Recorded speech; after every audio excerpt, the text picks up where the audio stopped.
Good morning everybody. समांतर श्रेणी की प्रश्नावली क्विज हम पढ़ रहे थे, उसका अगला भाग आप अपनी स्क्रीन पर देख पा रहे हैं। समांतर श्रेणी के n पद ज्ञात करने का सूत्र लिखिए। साथियों, मैं पहले आपको बता चुका हूं कि समांतर श्रेणी क्या है। समांतर श्रेणी an बराबर a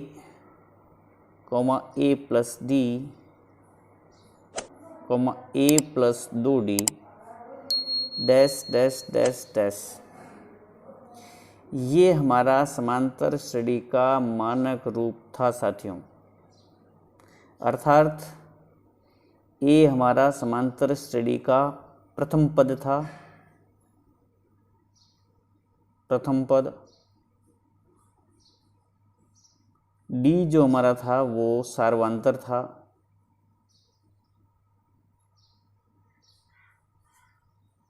सार्वंतर साथियों वो संख्या या वो मान है जिसको किसी भी पूर्व पद में जोड़ने या घटाने से उसके आगामी पद हमें प्राप्त होते हो, वही हमारा सार्वंतर था। मैंने इससे पूर्व वीडियो में बिल्कुल अच्छी तरह से इसको डिफाइन किया है। समांतर श्रेणी क्या है, उसका व्यापक रूप जो मैंने पुनः लिख दिया है आपके सामने वो भी है। सार्वंतर किस प्रकार से आप ज्ञात करोगे वो भी लिखा है। लेकिन आज की क्विज के अंदर जो हमारे प्रश्न है उसके ऊपर हम एक नज़र डालते हैं। समांतर श्रेणी के n पद ज्ञात करने का सूत्र। n पद अर्थात आप कोई सा भी पद ज्ञात कर सकते हो, जैसे 100वां, 10वां, 15वां, 20वां, जो भी पद आपको ज्ञात करना हो, समांतर श्रेणी दी हो तो उसका ज्ञात करने का सूत्र मैं आपके समक्ष लिखता हूं। और वो सूत्र हमारा है an is equal to a plus D. ये समांतर श्रेणी का मानक रूप था। अर्थात n पद अगर आपको ज्ञात करना है तो a प्लस कोष्टक में n माइनस 1 इंटू डी। साथियों, ये जो मैंने नीचे लिखा है ये वाला, ये हमारे समांतर श्रेणी का n पद ज्ञात करने का सूत्र है। एक बार मैं पुनः आपको बता देता हूं। समांतर श्रेणी का n पद ज्ञात करने का सूत्र है हमारा a प्लस कोष्टक में n माइनस 1 कोष्टक बंद इंटू डी। अर्थात आपको कोई भी पद ज्ञात करना है तो सबसे पहले आपको यहाँ इसका मान a अर्थात समांतर श्रेणी का प्रथम पद लिखना है, प्लस कोष्टक के अंदर जो भी पद आपको ज्ञात करना है उसको n की जगह लिखना है, माइनस 1 उसमें से घटाना है, और फिर ये मान घटाने के बाद जो भी शेष बचता है उसको d अर्थात सार्वंतर से गुणा करना है, और फिर इन दोनों की आप जोड़ करोगे तो हमारे पास आप जो भी पद ज्ञात करना चाहते हो an वो आप पद आपके समक्ष होगा। नेक्स्ट,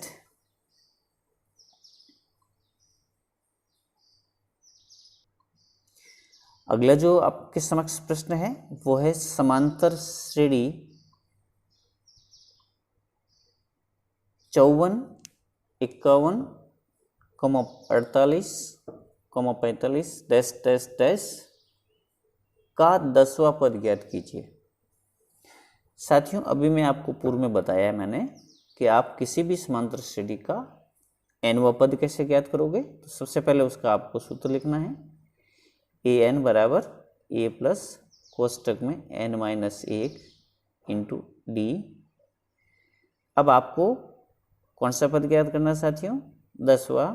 तो आप यहाँ लिखोगे a10 बराबर, अब आप ऊपर नज़र डालोगे तो आपको इस समांतर श्रेणी का प्रथम पद दिखाई दे रहा है 54, जिसको a की जगह रख रहे हैं अपन, प्लस n का मान 10 है, हमारा 10वां पद ज्ञात करना है, माइनस 1 इंटू डी। मैंने आपको बताया था सार्वंतर कैसे ज्ञात करोगे, किसी भी इस पद में से आगामी पद को आप घटा दो। 51 में से 54 तो घटेंगे नहीं साथियों, तो हमको 54 में से 51 ही घटाना है, लेकिन जो मान है वो हमारा माइनस के अंदर आ रहा है। कितना आ रहा है माइनस का 3, यानी हमारा सर्वांतर माइनस के 3 है। अब इसको हम आगे हल करते हैं साथियों।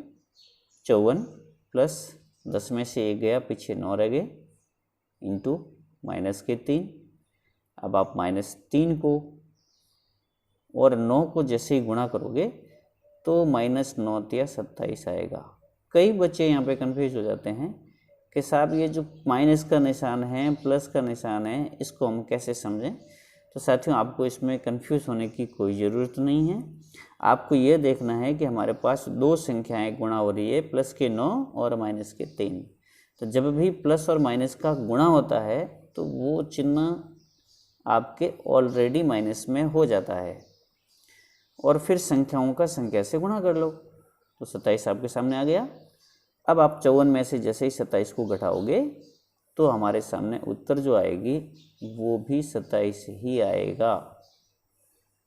साथियों ये 27 ये ही हमारा इस समांतर श्रेणी का 10वां पद है। नेक्स्ट, एक और उसी प्रकार का उदाहरण आपके समक्ष है। AP 10,7,4 डैश डैश डैश का 30वां पद आपको ज्ञात करना साथियों। अब आपको 30वां पूछे चाहे 1000वां पूछे, उससे कोई मतलब नहीं है। मैंने जो आपको तरीका बताया है वो बिल्कुल आपके दिमाग में फिट हो जाना चाहिए कि मेरे को सर ने बताया है सूत्र AN बराबर A प्लस कोष्टक में n-1 इंटू D, ये मेरे nवां पद ज्ञात करने का सूत्र है।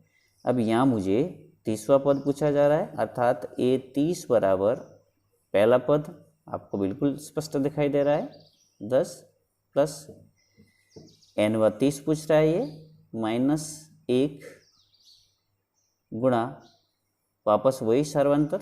मैंने कहा था इसके इस पद में से इसके पूर्व वाले पद को घटा दो, 7 में से 10 नहीं जाएंगे, तो फिर यहाँ भी हमारा सर्वांतर -3 होगा। 10 प्लस कोष्टक में पहले हल कर लो आप, 29 आगे गुणा -3। अब हमारा अगली जो स्टेप होगा वो है 10 प्लस, लेकिन ये हमको प्लस नहीं लिखना है साथियों। प्लस क्यों नहीं लिखना है? क्योंकि मैंने अभी आपको पूर्व में बताया कि प्लस और माइनस का जैसे ही हम गुणा करेंगे तो ये हमारा निशान माइनस में हो जाएगा।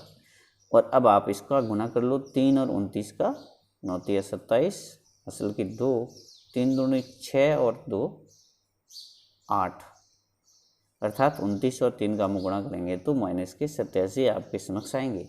3 को 9 से गुणा करोगे 9 या 27, असल की 2, 3 दूनी 6 और 2 8 हो गए। अब यहाँ 10 में से 87 नहीं घट रहे हैं हमारे सामने, तो साथियों हम यहाँ से 87 में से जो संख्यात्मक रूप से बड़ी संख्या उसमें से 10 को घटाएंगे तो हमारे पास आंसर आएगा -77, और यही हमारा इस समांतर ऊपर वाली श्रेणी का 30वां पद है। नेक्स्ट,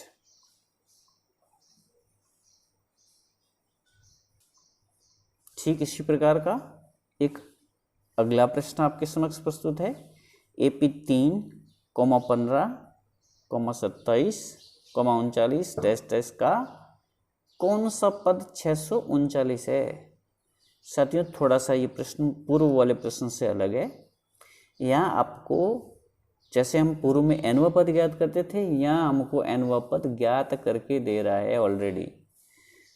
इसको कैसे हल करना है, आइए इसको हल करके देखते हैं। सूत्र हमारा वही रहेगा, AN बराबर A प्लस कोष्टक में n-1 गुणा D।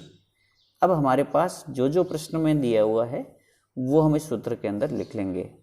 तो मैंने आपको अभी बताया कि हमको AN पद है वो दिया हुआ है 639, तो यहाँ आप इसको 639 लिखिए बराबर समांतर श्रेणी का प्रथम पद हमको ऑलरेडी दिया हुआ है 15, वो लिख दिया, प्लस n की जगह क्या आएगा ये हमें पता नहीं है, तो आपको n की जगह n ही लिखना है, -1 गुणा सर्वांतर कितना दिख रहा है साथियों, 27 में से 15 को घटा दो आप 12,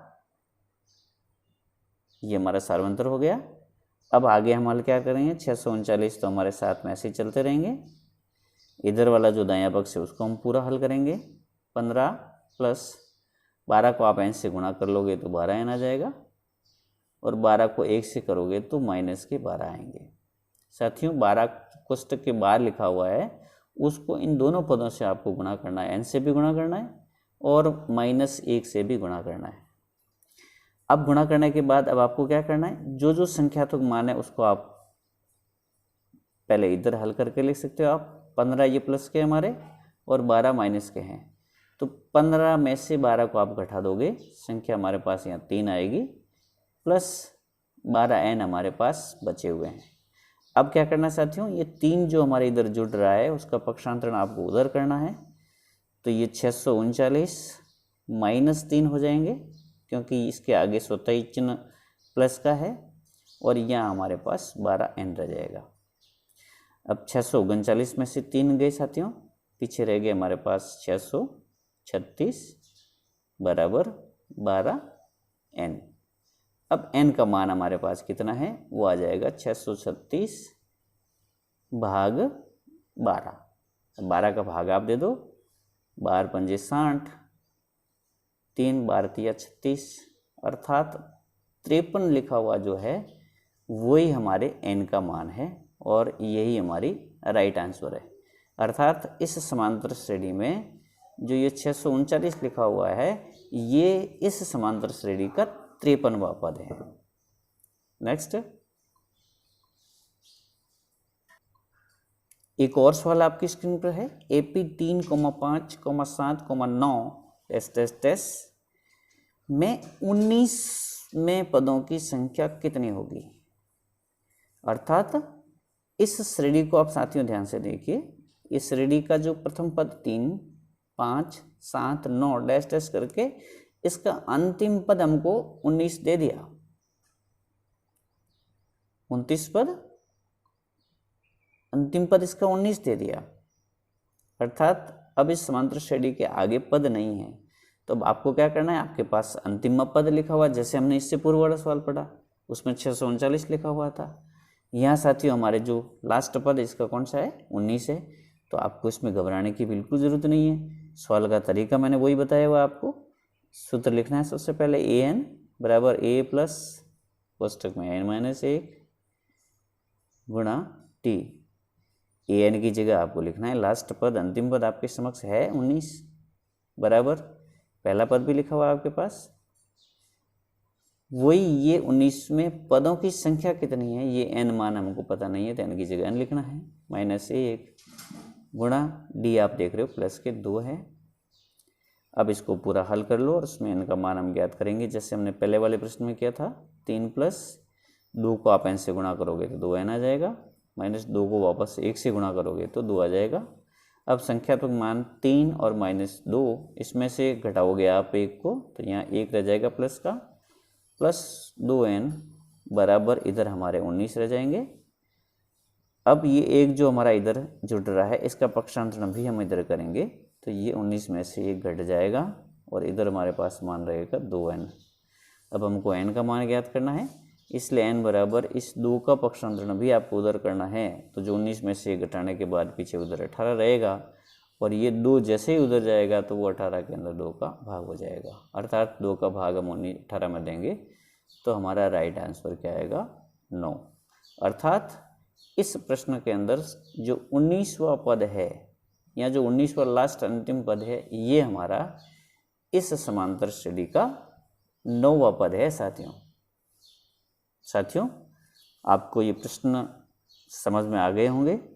अगर आपको समझ में आ गए हो या आपको ये ठीक लग रहे हो कि हाँ हमको इसी प्रकार से पढ़ना है तो आप मुझे कमेंट करके ज़रूर बताइएगा। आपने इस वीडियो को बड़े ही ध्यान से देखा, इसके लिए आप सबका धन्यवाद।